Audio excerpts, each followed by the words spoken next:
dia a todos e a todos. Me desculpem ficar sentado, mas a idade começou a bater. São mais de 20 voos por mês, 20 dias fora de casa, viajando. Então, como vocês sabem, avião é uma coisa muito confortável, né? Bem, aquelas cadeirinhas apertadas, e terminou que eu dormi muito tempo assim e fiquei com esse lado meio comprometido. Mas queria dizer da minha alegria de estar aqui, né, mais uma vez no Rio. Já vim bem umas 15 vezes esse ano, mas nem sempre dá tempo de fazer uma palestra no centro, porque são palestras profissionais, às vezes indo de uma cidade para outra, aí eu passo muito rápido. Mas aí, como eu estou vindo com mais frequência e estou na Bienal esse final de semana, a gente aproveitou para ter essa alegria de estar aqui com vocês hoje, né? Amanhã lá no Frei Luiz. E hoje a gente vai falar de um tema bem facinho de fazer, uma coisa simples, que todo mundo consegue, que é perdoar. A gente vai falar só para estudar a respeito, porque a gente já consegue fazer isso. É só um estudo histórico, porque antigamente as pessoas não perdoavam, entendeu? E a gente vai falar sobre como no passado as pessoas que não perdoavam viviam a vida delas. Obviamente, a gente percebe que na vida comum da gente, no cotidiano, que é o que realmente nos angustia, são as coisas mais simples. Se você conversar com qualquer pessoa, ela não vai estar muito preocupada, como a gente imagina, quem vai ser o próximo presidente do Brasil, embora também isso seja preocupante, né? Elas estão preocupadas sobre como pagar as contas, como viver bem numa família, como perdoar, como aprender a se amar, como evoluir espiritualmente, como se ter um sentimento de dever cumprido, como viver a vida comum. Nós todos, não importa quem sejamos, o que façamos, é na vida familiar e cotidiana que acontece o grande processo de transformação da gente. Não é sendo um chefe de Estado, uma celebridade, um artista, um presidente, um expositor, um padre, não importa. Tudo isso são títulos provisórios. O que realmente conta é o cotidiano, é a vida comum da gente na nossa família, né? E que reverbera para a escola, para o trabalho e para a sociedade como um todo. Nós sabemos que a convivência com as pessoas é algo bem difícil. Você vê que o Congresso Espírita dura 3 dias. Não sei se vocês já perceberam. Porque assim, no primeiro dia a gente dá bom dia, a gente cede a fila para o outro na hora da refeição. No segundo já cede com a cara feia. No terceiro já tem gente pegando seu desodorante no quarto. Então, se você aumentar muito o convívio, as pessoas começam a revelar, né, o que todos nós temos, mas todos mesmo, as arestas do convívio. As dificuldades que as pessoas têm. E isso faz com que muitas vezes nós nos sintamos assim um pouco magoados com a situação, com conosco e com as pessoas, de um modo geral. Isso vai gerando um sentimento de irritabilidade ao longo da vida. E é por isso mesmo que eu tenho certeza que quando Jesus falou dos 70 vezes 7, ele se referia à vida em família. Porque nós somos que mais nos machucamos. E tem muita gente que diz assim, mas como é que pode? Essa pessoa teria que me amar. E aí a gente percebe que há uma romantização do conceito de amor no nível evolutivo que a gente está. Porque quem mais consegue nos atingir profundamente é quem está perto. É porque sabe exatamente onde, sabe parente, e a gente sabe exatamente onde fazer pá, né? Para deixar a pessoa exasperada. A gente fica só guardando aquela historinha que a pessoa contou para a gente como um trunfo, para no dia de uma discussão a gente, mas você não sei o que, não sei o que, não sei o que, e passa na cara aquela coisa toda. Isso é a vida de família. As pessoas não são como em propaganda de margarina, que todo mundo amanhece bem disposto para trabalhar na segunda, feliz da vida, né? Não é essa a realidade das pessoas. Nós temos na família o reencontro de almas com vários níveis de relacionamentos anteriores. Então nós temos pessoas que nós temos um alto grau de afinidade e a gente sente um amor muito imediato, o que também acontece com amigos, que são a família espiritual, que a gente encontra e que é um reencontro de almas e que às vezes a gente conhece num dia e tem um sentimento de que conhece de fato há muito tempo, desenvolve um profundo afeto, enquanto que tem parente que a gente fica só Jesus na causa. Né? A gente se pergunta, que danado foi que eu fiz, criatura, para tu nascer na minha família? Eu vou pedir explicações no plano espiritual. A primeira coisa que eu vou chegar lá e fazer assim, olha, depois vocês cobram minha conta, mas por enquanto, por que essa criatura nasceu na minha família? Por que foi meu pai? Por que foi minha mãe? Por que foi meu irmão? Enfim. E esse questionamento é um questionamento que no fundo não tem sentido, porque a gente sabe que as pessoas que estão na nossa família são as pessoas que nós necessitamos desenvolver com elas relações afetivas. Então nós temos as que nós vamos ampliar a nossa capacidade de amar E nós temos as pessoas que nós vamos ter que aprender a amar. Porque tem as pessoas que são fáceis, né? E tem as pessoas que são difíceis. E Jesus, ele vai e faz uma provocação. Jesus gostava de provocar. Ele era bem... Olha, se você fizer o bem ou perdoar as pessoas que você gosta, qual é o mistério disso? Qual é a vantagem disso? Ele até diz assim, os fariseus, os publicanos faziam as mesmas coisas. Seria mais ou menos como se diz assim, olha, se você só perdoa e você só gosta de quem é bom para você, no que você se torna especial? Qualquer pessoa que ainda é devotada ao mal no plano físico ainda, por exemplo, pessoas que matam, pessoas que destroem, pessoas que provocam guerras, elas amam os filhos delas. Não é verdade? As mães amam os filhos que estão presos e que mataram pessoas para roubar um tênis. Se você for amanhã em qualquer presídio no país, só quem está na fila, a maior parte é mãe. Então, o que é que tem de especial nisso? Você tem que perdoar as pessoas difíceis. Uma vez, comumente na relação da família, você tem uma dificuldade com o pai ou com a mãe. É uma coisa que acontece muito comumente. E eu lembro que uma paciente chegou para mim e disse assim, eu queria entender porque Deus levou exatamente minha mãe, que eu amava, e deixou meu pai, que eu odeio. Eu disse, exatamente para isso. Porque faltava amar ele. Essa é a questão. Falta amar exatamente ele. Então, é essa pessoa que tem que ficar para você aprender a amar. Então, no cotidiano, a gente se machuca, a gente se irrita, né? E hoje, a gente, na tentativa de ter uma família diferente do que a gente teve no passado, a gente hoje criou um outro problema. Por exemplo, no passado, nós vivíamos com muito mais pobreza e mais dificuldade. Não é verdade? Né? Eu acho que todo mundo aqui deve ter passado uns perrengues grandes na vida. Aqui vocês já devem ter usado roupa dos outros bastante, né? Já devem ter colocado um preguinho na Havaiana quando torou para continuar usando. Não é assim que faz? E aí a gente também recebia roupa dos primos ricos, não era assim, né, ano passado? E a gente descobre uma lei engraçada na pobreza, que o pobre ele não troca de roupa, é a roupa que troca de pobre. Ela lhe escolhe, ela lhe seleciona. Você vai usando aquilo ali, enquanto não virar um mulambo, alguém está usando aquele negócio, né? Então, isso faz com que a gente pense assim, poxa, eu tinha uma família que só tinha um banheiro na casa e tinha 7 irmãos. Você imagina, né? Eu estou dando um exemplo, não é o meu caso. No meu caso era uma família menor, mas de qualquer modo, aí todo mundo sai de manhã e fica um que demora. E você fica, bora, tem que trabalhar também. Ou então só tinha uma TV, né? E na minha geração tinha uma TV que as pessoas faziam uma coisa. Eu não sei se tinha aqui no Rio de Janeiro, mas eu acho que também tinha. Eu não sei o que dava nas pessoas a ideia de que botar uma tela verde na TV tornava ela colorida. Vocês tiveram esse negócio aqui? Não era, botava uma coisa assim e ficava tudo verde, não ficava colorido. Era melhor preto e branco, você já estava acostumado, mas enfim. E aí você tinha, sabe, queria ver uma coisa, mas seu pai queria ver uma coisa. E você viu o quê? Seu pai queria. E ficava muito irritado com isso. E ficava pensando assim, não, um dia eu caso, eu tenho minha casa, eu vou ver o canal que eu quiser.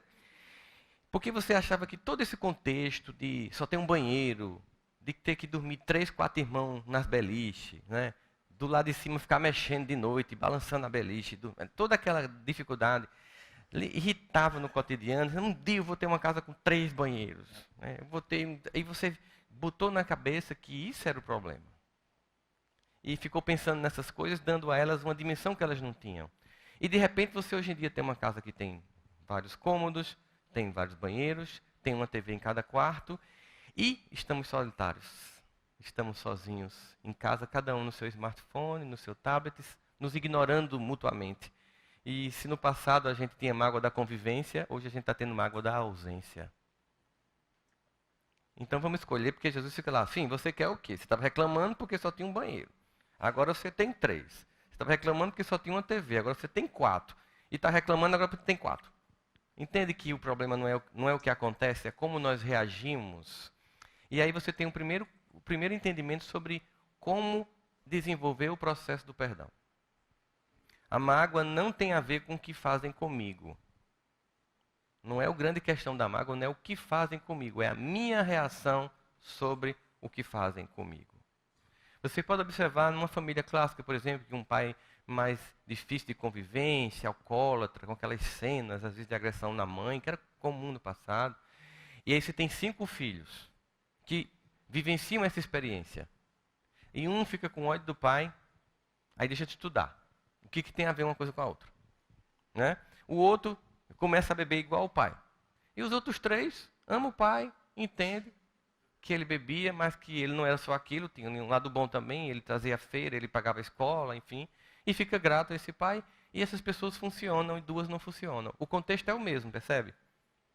É um contexto igual para os 5, mas a reação dos 5 ao contexto é única, porque somos espíritos únicos. Se eu fizer uma leitura mais madura dos acontecimentos, eu vou conseguir me magoar menos.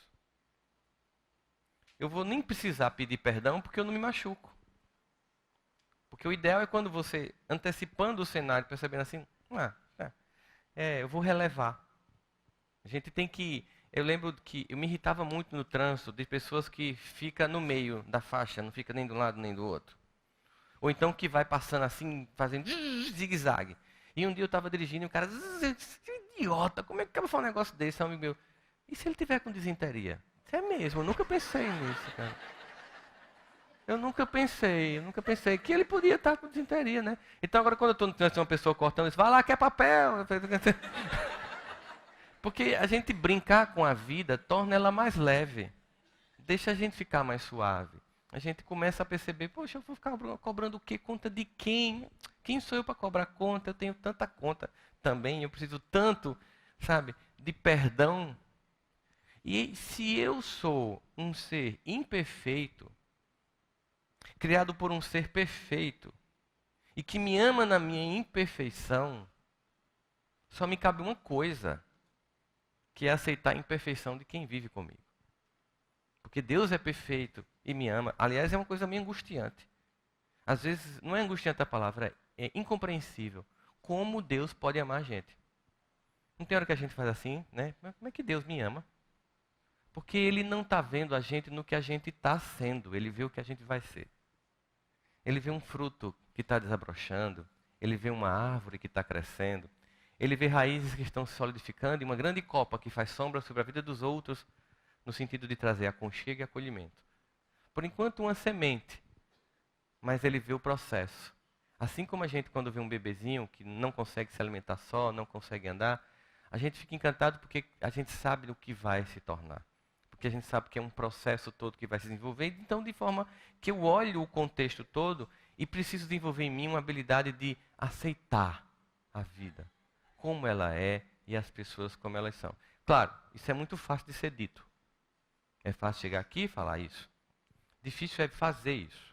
Mas quando a gente consegue fazer isso, o evento é libertador. Porque o que acontece é o seguinte: primeiro, nós temos alguns enganos. A gente confunde o erro com a pessoa que errou. E vida de família, vida de casamento, é um filme. Por que eu digo que é um filme? Eu tenho que ver a trajetória completa do relacionamento com a pessoa e não a fotografia do momento da mágoa. Porque quando eu vejo a fotografia do momento da mágoa, eu fico olhando para ela e fico assim, ó, me humilhou, me maltratou, e fico mostrando para todo mundo. E o filme continua acontecendo no relacionamento. A pessoa depois me maltratou, a pessoa, sabe? E eu fico só com a foto ali mostrando para as pessoas. E aí vem o problema. Eu vou desenvolver um sentimento que a gente chama de ressentimento. E é uma palavra que ela por si só é bem autoexplicativa, né? Ressentimento é sentir de novo. Sentir de novo. Vocês viram a notícia hoje de manhã aqui no Rio? No rádio, na CBN. Então, estava vindo para cá e liguei o rádio e estava passando a história de uma senhora que foi dormir. E o bebezinho estava no quarto e ela percebeu que alguém tinha mexido na porta. E ela sai desesperadamente para entrar no quarto do bebê e quando chega lá, pá! Pronto. Ou seja, ela teve um medo. Tiveram medo? Não aconteceu essa história, eu inventei. O bebê está bem, ele não existe. Por que eu fiz isso? Porque eu contei uma história para vocês irem acompanhando e ter o desfecho. Porque a mente não diferencia ficção de realidade. Então, toda vez que eu lembro do que aconteceu no passado e pego a fotografia do que a pessoa me fez, eu revivo tudo. E tem gente que gosta. Bota uma música de roedeira. Estou indo embora. Aí bota a música lá de roedeira. Aí, peste me deixou, me enganou. 6 anos de namoro, noivado. E montou um chifre, tá aí, ó. Ainda tá com o Instagram com a outra na Disney. Nunca me levou para ver o Mickey. Aí o ódio consome você. E você cria todo um ritual. Você bota a música de roedeira, vai para uma varanda ver o pôr do sol, aquele momento que é bonito, mas quando você está triste, é triste. Que não é assim a vida, né? Se você estiver triste, o pôr do sol é a coisa mais deprimente do mundo. Se você estiver feliz, você agradece a Deus pela paisagem do pôr do sol. Você fica lá vendo a foto no Instagram. E se você pudesse, você fazia igual a voodoo.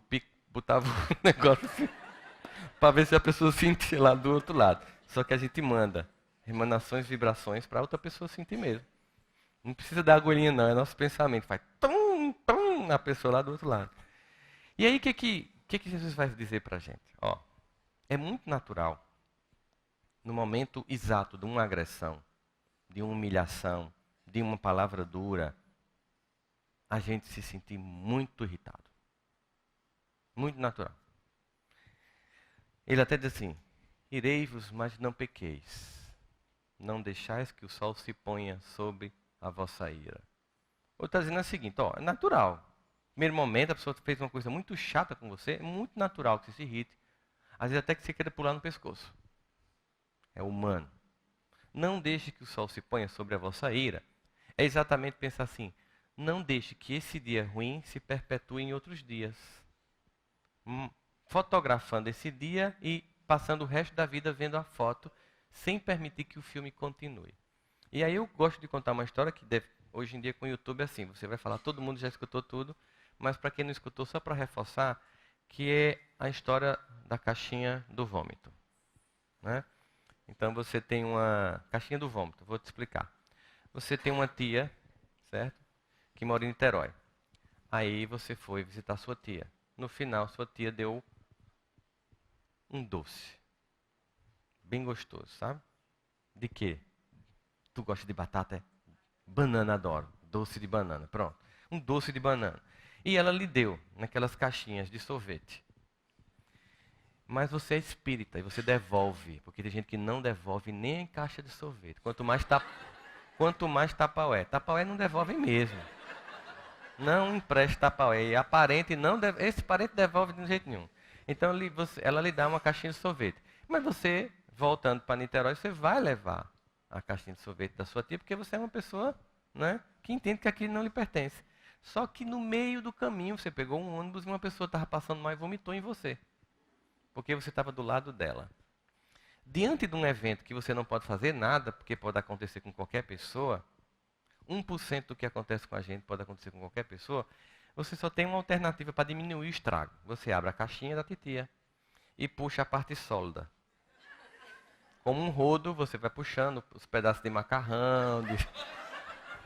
Vão sentindo o clima. Tá? Aquela carninha que ainda não foi digerida. Feijãozinho preto do domingo, né? Você fecha, chega na casa da sua tia e conta a história e mostra para ela e abre a caixa.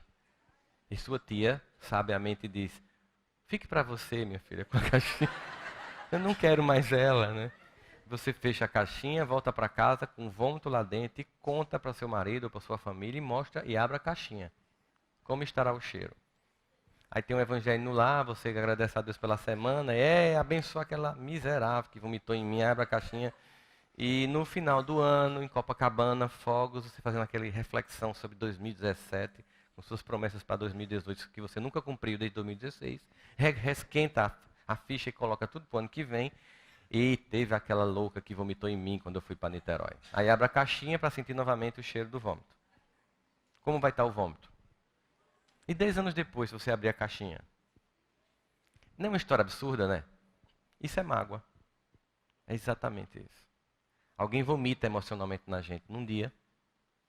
A gente guarda numa caixa. E de vez em quando abre. É exatamente isso que é a mágoa. A mágoa é uma coisa que acontece no passado e que, se eu guardar, ela inviabiliza o meu presente e destrói o meu futuro. É uma coisa que aconteceu num tempo e num nível de maturidade que a pessoa fez comigo, ou eu fiz com ela, que se eu tivesse me permitido continuar o relacionamento, as coisas teriam sido diferentes, porque as pessoas amadurecem. Tá, tem gente que vai morrer ruim, a gente sabe disso, né? É por isso que Deus criou a reencarnação, para a gente melhorar. A gente vai morrer egoísta. Por isso que quando eu terminar, eu vou falar sobre o que não é perdoar, certo? Então esse processo todo vai me permitir pensar o seguinte: quantas caixinhas eu tenho no meu arquivo de mágoa? Está na hora de começar a abrir e lavar. Jogar fora. Aqui tem gente que vai ouvir essa música e vai lembrar. E não cante porque denuncia a idade. Hoje eu vou mudar, vasculhar minhas gavetas, jogar fora sentimentos e ressentimentos tolos. Não é? Vanusa cantava. Vanusa do hino nacional, que cantou. É porque tem uma geração que só conheceu Vanusa do hino nacional. Estou falando da Vanusa quando ela não tinha tomado Lexotan para cantar o hino nacional. Então, o que, que a gente tem? Uma música que fala sobre isso. Um dia caiu a ficha, eu entendi que eu preciso mudar, eu preciso jogar fora todo esse peso que eu guardo e que não tem mais sentido porque o evento ficou muito no passado. Eu não posso estar pegando essas coisas e levando e arrastando a minha vida com isso, porque é como se eu estivesse andando com um monte de pedras e meu passo fica lento. Mas por que tem gente que não consegue perdoar? Por vários motivos. Tem gente que não perdoa porque simplesmente é confortável. Parece estranho dizer isso, né? Como não perdoar pode ser algo confortável? É o seguinte, por exemplo, se eu tenho alguém a quem acusar, e eu me acostumei a acusar essa pessoa quando minha vida está dando errado, é sempre mais cômodo para mim, no momento que eu estou reclamando do que eu não conquistei, dizer, mas a culpa é de fulano. E se eu perdoar, eu perco o meu bode expiatório. A pessoa que eu sempre acuso quando estou infeliz. A culpa é sua de eu estar aqui. A culpa é sua do que eu não conquistei. A culpa é sua de ser uma pessoa infeliz. A culpa é sua porque eu casei com uma peste para fugir de você. Porque geralmente quando a gente tenta fugir dos pais, a gente casa com alguém pior que eles. Pode ver. Porque a gente tem que aprender com o relacionamento. Então se você se recusa a aprender no grupo 1, você vai para o grupo 2. E se você não encontrar esse pai, por exemplo, que você não quer perdoar, no marido, que já é uma bênção, né? Você vai encontrar no chefe. Você vai encontrar em alguém no centro espírita, que vai repetir aquele padrão de personalidade, que dizendo para você o seguinte: você precisa aprender a conviver com uma pessoa assim. Primeiro foi seu pai, você se recusou, foi o marido, foi a pessoa no centro espírita, foi alguém na escola, foi alguém no trabalho, uma pessoa no condomínio, vai aparecer ele de novo na sua frente. Até a gente conseguir perdoar. E aí a gente começa a perceber o seguinte: muita gente não faz isso, porque cria, novamente, como eu estava falando no início, uma ilusão sobre o que é ser um pai e ser uma mãe. São pessoas comuns, que com suas dificuldades, com suas angústias, com o que receberam, nos deram o que podiam dar. Tem uma música também que denuncia a idade das pessoas, né? Que diz assim: minha dor é perceber que apesar de termos feito tudo o que fizemos, ainda somos os mesmos e vivemos como os nossos pais. Percebe? Por que a gente faz a mesma coisa? Para a gente deixar de julgá-los. Eu faço a mesma coisa e faço, olha, tudo o que eu reclamei do meu pai, da minha mãe, estou eu aqui fazendo. E eu quero que meus filhos me compreendam, então por que eu não posso compreendê-los? Para a geração que não conhece essa música, eu vou fazer uma edição mais nova da música. Você diz que seus pais não lhe entendem, mas é você que não entende seus pais. Você culpa seus pais por tudo, e isso é um absurdo, porque são crianças como você, o que você vai ser quando você crescer. Não é isso? Renato Russo, de forma muito bem poética e inteligente, ele resumiu o conceito da psicanálise todinha. De que você vivencia uma experiência e por uma relação especular você tem dali as bases para criar sua personalidade, embora você seja um espírito único, você é influenciado por esse meio familiar, você desenvolve isso e você vai viver. E você vai reproduzir esse padrão, porque faz parte de você. E primeira coisa que a gente tem que pensar é que eu preciso reintegrar-me a esse conjunto da família para poder pacificar meu coração e seguir a minha vida. Mas é muito comum as pessoas chegarem dizendo assim: ah, minha mãe não me deu atenção. Lembro que uma pessoa chegou para mim: minha mãe nunca me deu atenção. Nunca olhou para mim com carinho, com afeto, nunca me botou no colo. Aí eu pergunto geralmente assim: e quantos irmãos você tem? Eu tinha 14. Era uma creche, não era uma casa. Vamos combinar aqui, ó. Se você tivesse com febre, quando sua mãe tentasse botar a mão no seu pescoço para ver a temperatura, um outro caía. O outro gritava. O outro estava escorregando no quintal. Ou seja, ela vivia cuidando de uma creche. E você está cobrando assim: ô meu amor, como é que você está? Me conta como foi seu dia no colégio. Isso é padrão de família de hoje, pequenininha, de 1, 2 filhos, que a gente chega lá e conversa, senta, investiga, acolhe. No passado, não. Meio como batata a gente foi criado, né, no passado. E as pessoas ficam sempre cobrando de homens e mulheres que muitas vezes nos deram o que eles não tiveram. Observe que na maior parte das vezes, nossos pais nos proporcionam o que eles nunca tiveram. E às vezes a gente fica dizendo que foi duro, foi absurdo. Mas tem uma música também que diz de Djavan: sabe lá o que é não ter e ter que ter para dar? Sabe o que é pedir carinho de um pai que nunca teve carinho do pai dele? Nem por isso deixou de cumprir o papel que ele pôde cumprir. E tem casos mais graves, claro. Tem casos, por exemplo, que esse pai abusou sexualmente de você, ou um tio, ou um irmão. Tem casos muito, sabe, pesados na vida em família. Mas a grande questão é: até quando eu vou deixar que isso me atinja? Até quando eu vou deixar, por exemplo, que um abuso sexual na minha infância destrua meu presente e o meu futuro? Porque eu já não sou mais vítima daquela pessoa. E é uma escolha minha ficar com as consequências psicológicas do evento. A dor do momento, depois que eu deixo de ser vítima, vai passar. Se eu vou ficar com a tapaué cheia de vômito do evento, é uma escolha que eu faço. É sobre esse segundo momento que Jesus fala sobre perdão. Na hora da dor, dói. É natural ficar irritado. Guardar a dor para sempre, não. E o que é que vai acontecer se eu guardar a dor para sempre?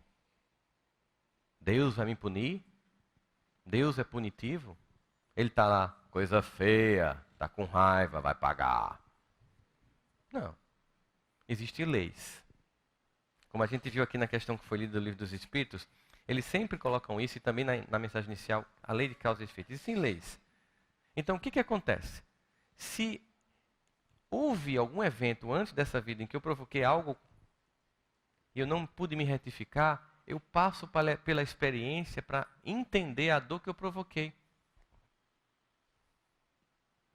Não quer dizer que quando eu estou passando pela dor, eu ache massa, não. Eu faço: legal, Jesus, obrigado. A gente não está nesse nível ainda. A gente reclama quando está doendo. Só que, para que a gente possa entender essa lógica, é preciso entender essa dimensão das múltiplas existências. Como é que um pai que tinha que cuidar abusa sexualmente? Quando é que um pai que tinha que cuidar joga de janela abaixo? Como é que alguém contraria a lei natural do cuidador?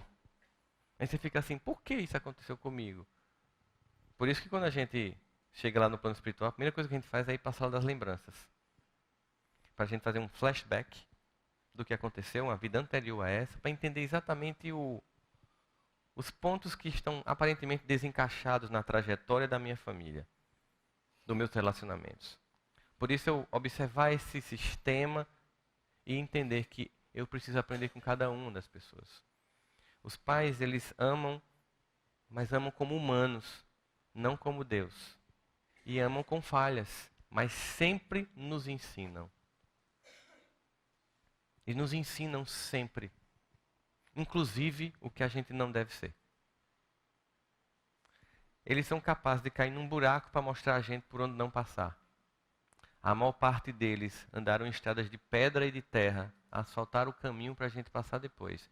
E reclamamos quando tem um buraco no caminho. As dificuldades imensas. Meu pai batia na minha mãe, meu pai traía minha mãe. E aí eu gosto mais da minha mãe por isso. Mas você é metade deste homem, metade esta mulher. Seu código genético é a metade de cada um deles. Ao odiar um deles, metade de você está sendo odiado. E você começa a perceber o quanto a vida das pessoas magoadas são travadas. Porque o que elas fazem? Como elas são magoadas com um personagem de personalidade X, e ela vai encontrar várias pessoas assim, toda vez que ela reencontrar com um personagem X noutra pessoa, magoa com aquela outra. Aí ela faz o pai, o colega de trabalho, de universidade, de escola, do centro espírita, do cunhado daquela outra família que aquela pessoa vai entrar no casamento. Porque ela pega aquele personagem que ela não aprendeu a conviver com ele, e como vai encontrar em várias pessoas, vai reproduzir o ressentimento. E é comum você dizer assim, poxa, eu gosto tanto de João. E você diz, não, João é horrível. João não presta. Então, para mim, João é legal, para você não é legal. Provavelmente porque para você, você encontrou em João o lado mais negativo de quem você não perdoou. E você vai reproduzindo esse personagem. E como para mim não tem esses aspectos, eu vejo o lado mais luminoso da pessoa. E nós temos os dois. Todos nós temos os dois lados. Todos nós temos um jogo de luz e sombras que nós temos que lidar o tempo inteiro para se desenvolver. Então você olha esse contexto e pensa, eu preciso me libertar. E aí, uma coisa interessante, é pedir a Deus que lhe ajude no processo. Porque é um processo, perdão. Então você precisa dizer assim, meu pai, eu cansei. Está muito cansativo, está muito doloroso. Eu cansei de essa pessoa ocupar tanto espaço na minha mente, no meu cotidiano. Eu cansei de viver pensando nela. Eu cansei de planejar as mais maquiavélicas das vinganças. De nenhuma novela ser tão criativa quanto eu planejei matar essa pessoa tantas vezes. Eu cansei de torcer para que ela sofresse, para que ela pagasse o que ela fez comigo. Eu cansei de pedir vingança. Eu quero paz. Mas você não diz isso uma vez, nem duas vezes. Você diz isso até você conseguir. Você todo dia fecha a porta do teu quarto, conversa com o teu pai e diz que você cansou. Porque inclusive quando você for conversar com seu pai, que você cansou de querer se vingar, de querer ver a pessoa sofrer, de querer ver ela pagar, para se sentir compensado do mal que ela lhe fez. Quando você entender que é só aí que você liberta-se de todas as coisas e a vida flui, aí você vai entender uma coisa fantástica. É que quando você está falando com o seu pai, que é o meu pai, que você cansou de querer vingança, ele vai dizer, agora que você desistiu de matar meu outro filho, a sua vida vai fluir. Agora que você desistiu de se vingar do meu outro filho, a sua vida vai fluir. Agora que você desistiu de ver ele pagar e sofrer para se sentir feliz, agora sim, se prepare para ser feliz. E é incrível. Quando a gente perdoa, a liberdade inicial que a gente tem do sentimento de perdão, que por si só já é uma coisa grandiosa, ela não se compara a tudo que acontece na vida depois. A vida se abre e flui de um jeito tal que a gente fica, assim, às vezes, assustado com a velocidade dos acontecimentos. É como se todos os dias Deus depositasse na nossa conta corrente espiritual bênçãos luminosas. Mas como a gente está sem a senha, que é perdão, a gente não consegue acessar a conta. São 6 dígitos que a gente não consegue digitar. Então, todo dia vem bênçãos para a minha vida. Todo dia tem um pai amoroso com uma espiritualidade que serve a ele para me ajudar a acontecer no pleno do ser. Mas toda vez que eu tento vivenciar essa experiência, eu não consigo. Eu não consigo sacar na conta. E a vida fica, sabe, difícil. Tem pessoas que conseguem a coisa assim. E eu tenho que fazer um esforço descomunal. Porque eu estou sem a senha de acesso a tudo isso. Foi por isso que quando Jesus sai do Sermão do Monte, né? Bem-aventurados, pobres de espírito, bem-aventurados que têm sede e fome de justiça. Depois que ele faz aquela exortação à esperança, as pessoas vão procurar isso. Eu aqui estou deixando uma constituição da esperança e da felicidade, que é as bem-aventuranças. As pessoas imediatamente vão buscar isso. E ele sabia que elas iam buscar onde? No templo de Jerusalém. Bom, então eu vou buscar a Deus para que Deus me dê tudo isso. Para que isso aconteça na minha vida. Aí, depois que termina o Sermão da Montanha, uns versículos para frente, muda a perícope e Jesus fala assim, pensando ele, eu acredito. Isso é eu que acho, não é porque está escrito lá não. Então, não considerem como uma verdade, é só uma análise pessoal do fato. Ele pensou assim, esse pessoal vai sair daqui correndo para o templo. Dizer a Deus, eu quero tudo isso. Aí ele fez sair assim, então faz o seguinte, quando você for orar, se alguém tiver uma contenda contra você, se algum irmão seu estiver irritado, chateado com você, olha, não é nem se você estiver chateado não, viu? É muito pior. É se alguém estiver chateado com você. Quando você for orar, que você levar os suas donativos para o templo, geralmente era algum sacrifício de um animal que era queimado no holocausto, né? Como um sentimento de prece a Deus. Era um comum naquela época, para nós hoje não tem sentido, mas naquela época era uma prática ritualística comum. Então você deixa a sua oferta no altar. Quando você for entregar a sua oferta, se tiver alguém que estiver irritado com você, com mágoa de você, não é nem você com mágoa da pessoa, não. É nível 2 da mágoa, é o outro com raiva de você. Né? Pode deixar a sua oferta, que não vai servir. Entende a lógica? Não adianta você orar a Deus magoado. Você deixa a tua oferta no altar. Vai ao encontro desse teu irmão, que é filho do mesmo pai. É como se você chegasse para o seu pai e dissesse assim, papai, eu amo você, mas eu queria que meu irmão morresse. Eu amo você, mas eu queria vê-lo pagar um preço muito alto. Como é que seu pai vai reagir diante disso? Veja a lógica. Então, ó, você vai lá, perdoa teu irmão, pede perdão ao teu irmão. E isso é a senha de 6 dígitos que acessa tudo que pode acontecer na vida. E quando você consegue concretizar esse perdão, a vida começa a fluir numa velocidade assustadora.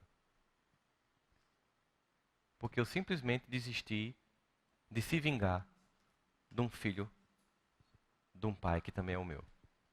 E agora sim, ele diz, então tá, agora eu vou te dar tudo que estava depositado desde o dia que você nasceu. E a poupança lá não é como a nossa não, de 0,6% ao mês. Certo? Quando vem com uma velocidade impressionante. Só que, para nos ajudar a entender esse sentimento, eu queria falar aqui sobre alguns mitos que a gente tem sobre o perdão.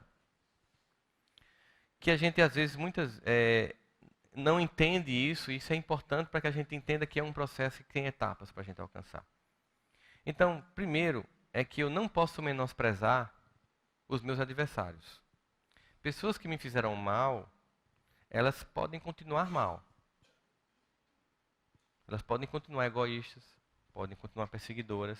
Então, eu não posso menosprezar. Mas um conselho de Paulo me ajuda nesse momento. Vê tudo e retém o que é bom. Então, tá, eu sei que essa pessoa ela pode me machucar de novo, mas eu vou reter o que é bom dela. Mas eu preciso saber quem ela é para não ser vítima de novo. Eu não posso ficar... Né? Uma pessoa chegou para mim e disse que tinha sofrido abuso do pai na infância, mas conseguiu perdoar e estava indo viajar. E perguntou se podia deixar a filha com o pai. Eu disse, não. Você não tem garantia de que ele não possa fazer com sua filha o que fez com você. Então, perdoar seu pai é uma coisa, voltar a confiar nele a esse ponto é uma outra coisa. Não tem sentido ainda. Né? Não importa que idade ele tenha, isso é um problema que aí talvez ele não tenha trabalhado. Só que o que eu estou dizendo para a pessoa é, você não vai olhar a pessoa só por causa desse ponto de dor. Você vai ver o contexto inteiro. Então, eu preciso não menosprezar quem me faz o mal por vários motivos. Primeiro, para não ser vítima novamente. Depois, porque eu preciso aprender com ela o que eu não devo fazer com os outros. Sentindo em mim, porque certamente eu fiz no passado, eu aprendo finalmente a eu não posso fazer isso com ninguém. E, finalmente, eu preciso me preparar para um dia socorrer quem me fez o mal. Porque, como diz Jesus, o escândalo tem de vir, mas ai daquele por quem vier o escândalo. Veja, se você tem alguma dor que você tem que se recompor diante da lei, isso vai acontecer, mas ai daquele que faça isso. Porque essa cobrança pertence a Deus. Então, nesse momento, eu preciso entender o que não é perdoar. Primeira coisa que a gente tem que entender é que perdoar não é esquecer o que aconteceu. Se você esqueceu o que aconteceu, eu aconselho procurar um geriatra. Porque você está começando a ter alguma coisa como esclerose, Alzheimer, né? Perda de memória. Então, nós não esquecemos o que aconteceu. Nós ressignificamos o que aconteceu no perdão. Nós damos um novo sentido àquilo. Eu dou uma nova categoria. Eu imagino a cena agora com minha maturidade. Naquela época, eu era imaturo, a pessoa era imatura e foi o que cada um podia dar naquele momento. Então, eu não vou passar o resto da vida culpando uma pessoa porque ela fez comigo uma coisa com 20 anos e hoje ela tem 50. 30 anos de experiência e de maturidade, certamente. Nem eu nem ela faríamos o que nós fizemos aos 20. Então, eu vou dar um novo significado àquela etapa. Eu preciso entender também que perdoar não é aprovar o que o outro fez com você. Quando eu estou te perdoando, eu não estou dizendo que você estava certo, não. Estou dizendo o seguinte, ó, você errou, me machucou, doeu, mas tudo bem. E a gente também tem que ser honesto.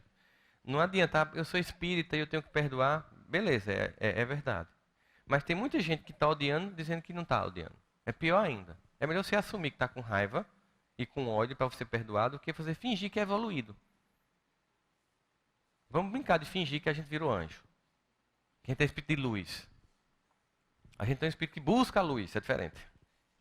Se a gente fosse espírito de luz, nenhum de nós aqui estava precisando desses refletores. A gente estava emanando luz. Certo? Então nós somos no mesmo nível evolutivo. Então a gente vai chegar assim, ó, me dá um tempo. Você me machucou hoje, me dá um tempo. Não venha conversar comigo agora, não. Eu preciso digerir o que você fez comigo. Está doendo, então me dá um tempo. Perdoar não é permitir que a pessoa continue errando, caso que ela faça, provoque o mal a alguém. Às vezes eu posso perdoar você e ter que chamar a polícia. Para que a justiça seja feita. Por exemplo, você é vítima de um racista. Você perdoa e chama a polícia e denuncia, porque aquilo é crime. Para que uma outra pessoa não passe o constrangimento que você passou. Você é um homossexual e você é humilhado por alguém na rua. Você pode perdoar, mas chama a polícia para que uma outra pessoa que tem uma orientação sexual como a sua não passe pelo que você passou. É preciso entender que eu preciso que a pessoa não continue fazendo mal. Eu tenho uma responsabilidade cidadã sobre isso. Então, muitas vezes eu preciso fazer esse processo de... E perdoar não é esperar que o outro reconheça, não, viu? Porque o pior é você se planejou, passou uma vida inteira trabalhando no perdão. Um dia chega e diz, João, eu queria conversar com você. Tá. Olha, eu lhe perdoei. De quê? Aí você volta a odiar. É, porque você passou 15 anos para perdoar um miserável. Um trabalho, e haja passe, haja congresso com o Divaldo, haja 15 anos. Aí quando você chega perto de João, ele diz, eu não fiz nada. Aí você, ai, infeliz. Claro, porque quem lembra mais é a vítima e não o algoz, né? Então, assim, você tem que se preparar para o outro dizer que não fez nada, ou até ele dizer, eu não lhe devo nada, ou então eu não quero nem conversar com você, porque o perdão é dentro de mim. Porque, inclusive, a pessoa que eu vou perdoar pode não estar mais encarnada. Então, eu não vou ter como bater um papo com ela, a não ser que eu tenha um Skype celeste. Já lançaram um aplicativo? Acho que breve, com a evolução tecnológica, a gente vai ter com o avanço da transcomunicação instrumental, a gente tem um aplicativozinho, né? Que a gente... Papai, ó, como é que tá aí? Tá no umbral mesmo? Vou lhe tirar daí agora, ó. Vou lhe perdoar. Perdoar não é agir com arrogância com relação a quem te fez mal e dizer, eu estou te perdoando, agora você está na minha mão. Eu te dei o perdão, agora você me deve. Isso não é perdão. É uma coisa que liberta a mim e o outro. E que se o outro não quiser ser libertado, bom, eu quis. E agora eu sigo leve a vida. Eu boto a senha E tudo que tinha para acontecer, acontece. Nesse sentimento, tem uma coisa que nos dá a capacidade de entender o que é a vida. Aceitando a vida como ela é, sem questionar Deus, simplesmente aceitando, nós desenvolvemos um sentimento fundamental para se relacionar com o alto, que é a gratidão. Querem fazer uma experiência do poder da gratidão? Topam? Vocês vão, onde estiverem, nas outras salas, o pessoal que está aqui, quem está na internet nos acompanhando, vocês agora vão levantar durante 3 ou 4 minutos e vão encontrar alguém nesse salão aqui e vão dizer assim: muito obrigado por você existir. Você não sabe a diferença que você faz na minha vida. Vamos lá? Levanta. Encontra a galera. Encontra alguém. Abraça. Perdoa. Junto. Onde tiver.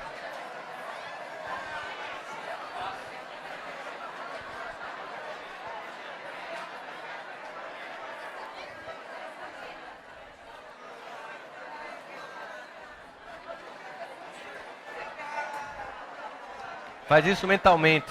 Mentalmente com alguém.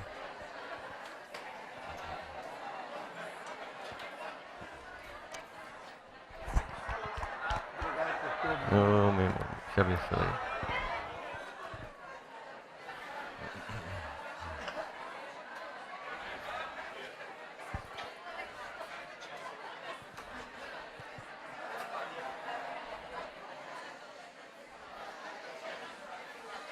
Tranquilo, tranquilo.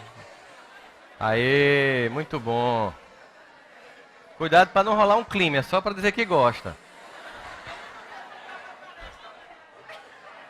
Aê.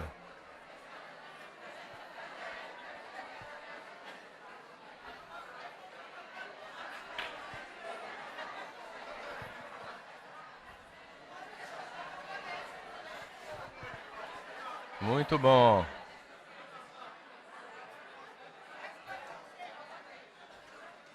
Ok. Vamos terminar juntos agora. Fica tranquilo. Tranquilo, calma, fica tranquilo. Isso é o poder da alegria. Isso é só uma lasquinha do que a gente pode sentir quando perdoa. Isso é só uma pequena experiência do poder da gratidão. Que vocês podem continuar fazendo o seguinte quando chegar em casa hoje. Liga para as pessoas que você ama e diz isso para elas.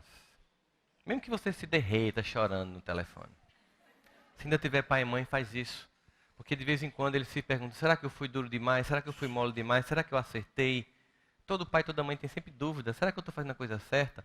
Então liga para ele assim, diz assim: ó, vocês são muito massa. Vocês não têm noção de como eu sou feliz por ter sido e por ser filho ou filha de vocês. E se eles não estiverem aqui, diz isso mentalmente que eles vão escutar. Emana gratidão. Emana e sente esse poder. Que isso é o mínimo que vai acontecer na vida quando a gente se liberta dessas caixinhas que não faz mais sentido. E aí, para terminar, eu queria que vocês cantassem uma música comigo, como uma referência que a gente tem que ter nesse sentimento de gratidão. Então, essa música que a gente vai cantar junto agora, vai ser como se fosse um presente nosso para essas pessoas que fazem ou fizeram da nossa vida aquilo que nós temos. Para essas pessoas que, mesmo com as falhas, mesmo com as dificuldades, mesmo não tendo tanta atenção ou tanto carinho, mas foram fundamentais e que vieram antes de nós como anjos, antecipando a vida, vindo antes para abrir um pouquinho a estrada para o meu caminhar ser mais leve. Ok? Então pense nessa música como um sentimento profundo de gratidão a todas essas pessoas que fazem parte da nossa vida, que elas estejam aqui ou não. E a música diz assim, ó, para vocês cantarem comigo. Eu tenho tanto para te falar, mas com palavras não sei dizer como é grande o meu amor por você. E não há nada para comparar, para poder me explicar como é grande o meu amor por você. Olha o tamanho. Nem mesmo o céu, nem as estrelas, nem mesmo o mar e o infinito não é maior que o meu amor, nem mais bonito. Me desespero a procurar alguma forma. Bora lá? Como é grande o meu amor por você. Nunca se esqueça que eu tenho o amor maior do mundo. Como é grande o meu amor por você. Mas como é grande o meu amor por você. E com esse sentimento suave de gratidão nos nossos corações, a gente agora vai para a nossa prece, que também vai ser uma prece de gratidão.